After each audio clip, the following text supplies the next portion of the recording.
The second lesson for this chapter is all about galvanic cells. So we're going to start off here with this little guy here called the two-potato clock, and then we'll go back and realize that you can create electricity by using chemicals, and we're using oxidation reduction reactions. And the reason this is going to happen because different metals have different pulls for electrons. Okay, at this point I'm going to ask you to stop and then work on the worksheet. When you're ready to do the lab, then start up the video again, because I have a couple of tips for you about the lab. And then you're going to work on that. At the end, after the lab, we're going to do some problems and look at how a real galvanic cell is put together. So the first thing, in class you got to see a two-potato clock. And one of the questions was, where is the electricity coming from in here? When I first saw this, I thought there was some little battery stuck inside here, and I thought, well, this is one of the stupider things I've ever seen. A little battery in here, and these potatoes are just here for show. They're just conductors. And it turns out that's not at all true. That where the electricity comes from is the fact that we have two different metals put into here. And those two different metals, that's where the electricity comes from, because each metal has a different pull for electricity.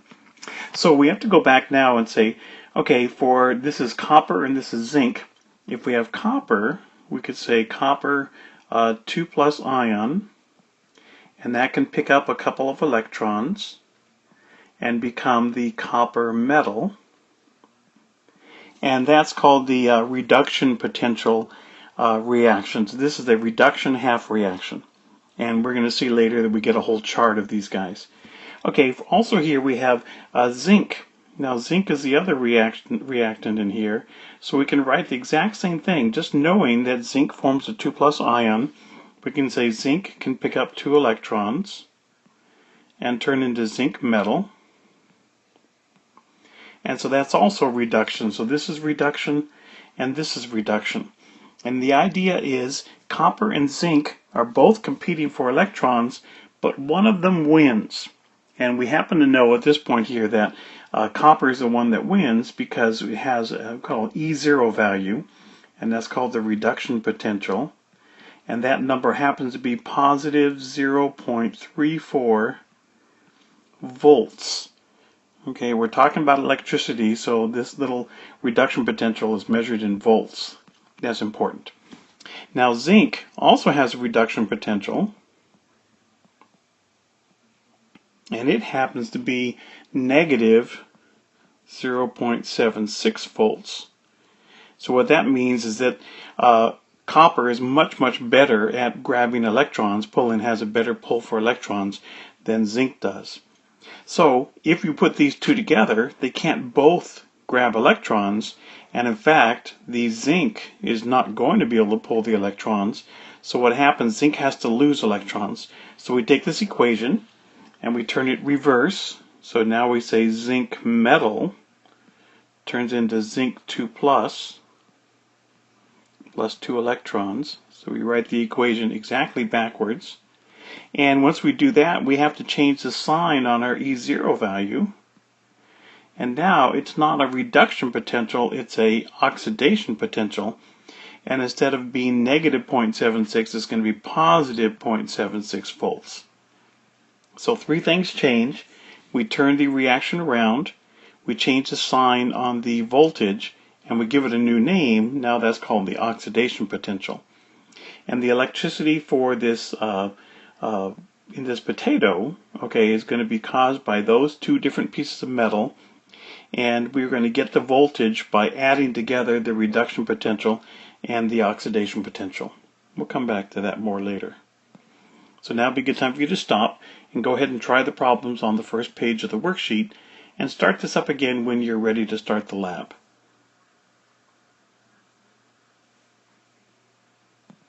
Okay. Now, for the lab, you're going to be working in groups of 4, but a couple little things. One, you're going to be using a voltmeter, and that's this little yellow guy here. We also have black ones.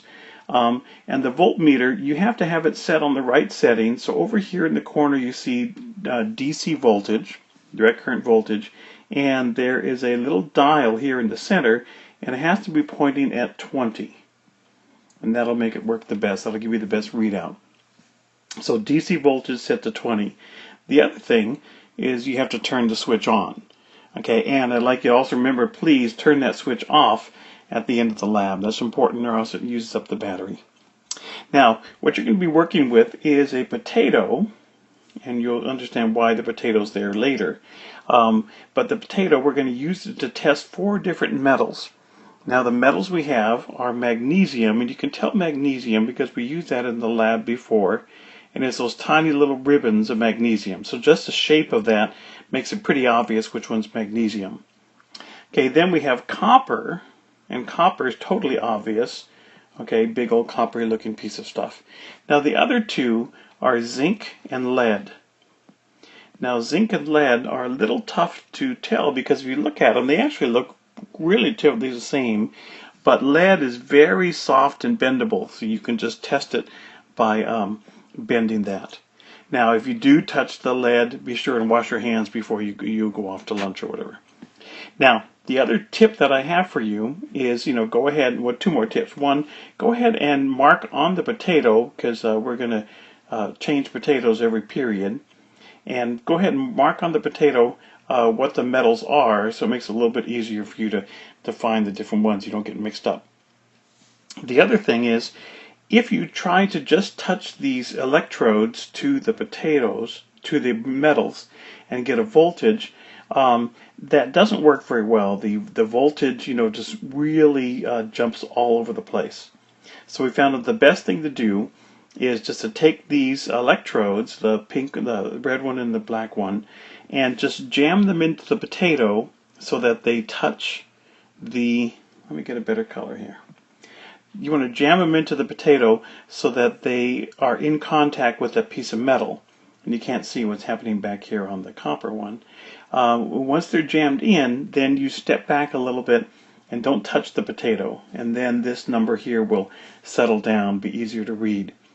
What you're looking for is a positive value. We don't care about the actual value in the little window as long as it's positive. If it's positive, that means you've got the red electrode touching the positive electrode, and you've got the black electrode touching the negative electrode, and that's the way that these are set up to be used. So you want to write down, who's positive, which piece of metal is positive, which is negative, when you get a positive voltage. But again, stab it into the potato next to the metal, so the potato holds the metal next to the probe, and then step back until you get a positive voltage. If you get a negative voltage, switch the 2 probes. So go ahead and try the lab. Please clean it up when you're done, and be sure to wash your hands.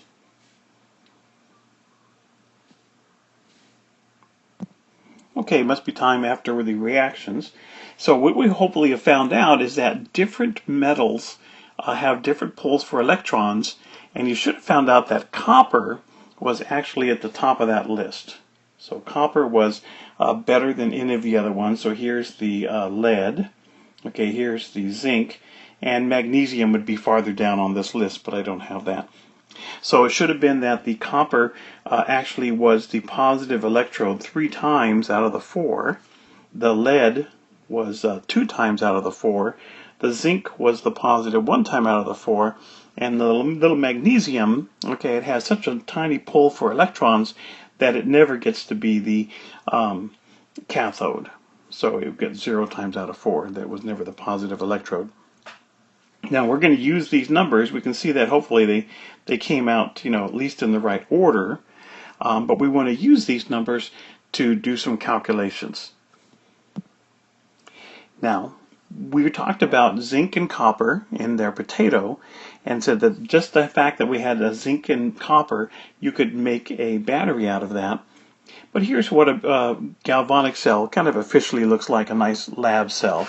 You get 2 different beakers, and in one beaker we would have some zinc solution, and we put the zinc piece of metal in here. So zinc in zinc. And we'd have the copper piece of metal in a copper solution, something like copper sulfate.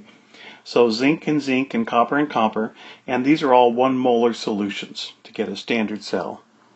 Now the last piece of this that's very, very important, and that is we have something here called a salt bridge, And it's hard to see here, but a salt bridge is just a glass tube, and it can be done a lot of different ways, but a lot of times it's a glass tube, and it's plugged up at the two ends, and inside there is just some salty, ionic solution. Very often use potassium nitrate.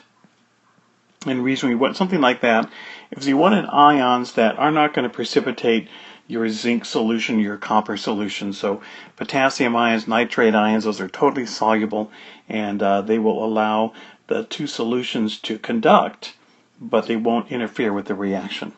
That completes the circuit, and the voltmeter is the rest of the circuit. So the copper, because it had a larger E0 value, then that's our cathode, and the smaller E0 value, that's our anode, and the electrons flow through the voltmeter here, and that's how we get some electricity. So let's see how that works for another situation. We're going to use silver and copper. Silver and copper. So we have some silver metal. Let's say we have some copper metal, and we're going to try to make a cell out of that. Well, we need some numbers, so we're going to go back here and say, okay, here's silver, and it's got an E0 value of positive 0.8 volts, and our copper is right here, okay, positive 0.337 volts. So we can see what's going to happen here is that this one, okay, in this case the silver, has the higher reduction potential, so that reaction is going to occur exactly as written. But our copper, that's going to have to get turned around because this guy is smaller. So we're actually going to have an oxidation potential, and that oxidation potential is going to be negative 0.337 volts. And this reaction is not going to occur that way. We're going to have to turn it around. So we're going to have copper metal turns into copper 2 plus 2 electrons. So those are the two reactions we're going to be having. So over here, we're going to say, okay, let's say the blue is the silver. Let's say that the red is the copper. So in one beaker, we're going to put in a silver solution, 1 molar, and we're going to put in a piece of silver metal. Now this would be an expensive lab to do because of the big piece of silver metal, but it works for a problem. And in our other solution, we're going to put a copper solution, and this would be copper 2 plus. So we could use silver nitrate, copper sulfate, something like that, some nice negative ions that don't react with anything, and a piece of copper. Now we just decided then that the silver had the larger E0 value, so that means this side is going to be the cathode. Since it had a larger value for reduction, then reduction occurs at this side, and reduction always occurs at the cathode. Okay, at the other side here, this is going to be our anode, and we call it the anode because that's where oxidation takes place. And to connect these two, we have our salt bridge. So we're going to draw this as a U-shaped piece of metal, piece of glass, and inside there's all kinds of little ions. Now, what are the reactions that are going to occur? Okay, we said over here at the silver, this is reduction, so this is going to be silver ion, picks up an electron and becomes silver metal. So this thing, as it grows, this piece of metal is going to get larger and larger. At our other side, we had to turn this reaction around, so we're going to say that copper metal is going to turn into copper ions and a couple of electrons. So that means this little piece of copper is going to get smaller and smaller as the reaction goes, because the copper is going to go into solution. Now, this is our anode and this is our cathode, and what happens is the electrons always travel from the anode to the cathode. Let's say we could put a meter there so we could see the voltage, but the electrons are going to travel this way and continue on. And at the cathode side here, okay, the silver is going to, the silver ions that are here in solution, they're going to pick up these electrons that are coming in and form silver metal. That's why this gets larger. And on the other side, where we have the copper metal, it's going to turn into copper ions, and so because of that, then our this little electrode is going to get smaller and smaller as the cell works. And as it does that, it releases some electrons, and those electrons are the ones that travel through the circuit, through the outside. Okay, we had another number over there. Let's go back and check our numbers. So our numbers were positive 0.8 for the silver and negative 0.337 for the copper. So we'll move this up real quick. And we know that the E of the cell is equal to the reduction potential.